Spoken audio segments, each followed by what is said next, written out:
پشته ډیرو قدرتي وسایلو او ذخیرو کې هم مونږ لګیاو. په نورو ملکونو او وطنونو کې سختې مزدوري کوو او په کلونو مسافرو. یوازې د پښتون وطن اوبه د عربو د پټرول نه ډېرې قیمتي دي.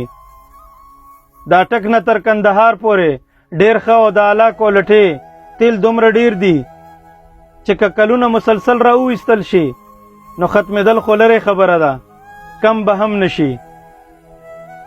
ګیس دومره ډېر چې په خپله د ځمکې سر له راځي.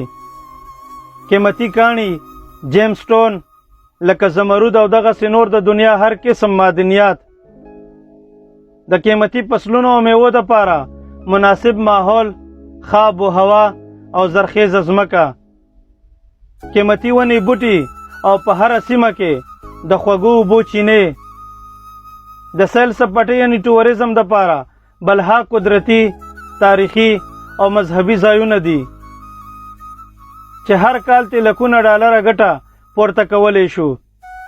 زمونږ پښتنه سیمه زرخیزه، په هر څه شته او مالامال سیمه ده. دومره کروډ اویل، بجلی، ګیس، سره زر پیدا کولی شي چې د ټول ملک دپاره ډیر دي. خو مسله او غضب دلته دغه دی چې موږ پښتانه تل د علم و هنر نه لرې ساتلی یو. د خپلو وسایلو نه یو خبر او نه موږ ته تر اوسه دا معلومه شوه چې د معدنیاتو او قدرتي وسایلو نه به موږ ګټه څنګه پورته کولی شو.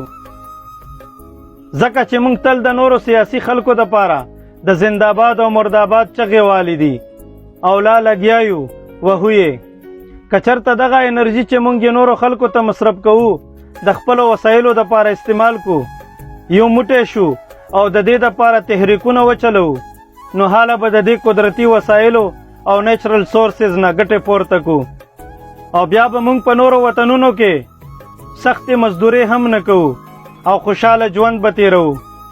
په سوشل میډیا، جومات، مدرسه، سکولونو او کالجونو کې چې د دې دپاره کمپین وچلو او د دې په هکله په پښتنو کې آګهي او پوهه راولو. خو که ځان مو ونه پیژنده او لکه د بې رهبره قافلې منتشر او خواره واره وو او د نن وخت سره سم علم و هنر او تعلیمونه مو په بچو ونه کړل، نو بیا به تل ناکامه او نامراده وو او نه به ټول عمر د دې جوګه شو چې د دې معدنیاتو او قدرتي وسایلو نه ګټې پورته کو. په دې د پښتون کام د اختیار او په خپل اقتصاد کې شاملول د ټول پښتون کام ګټه ده. خو که چېرته خدای موږ په دې پوهه کړي. د محترم فیض علي خان فیض صاحب د کمال شعر دی: هغه زلمی په پردو شګو کې خپل رزق ګوري، هغه زلمی په پردو شګو کې خپل رزق ګوري، چاله چې خپل غر په لمن کې ملغلرې ساتي.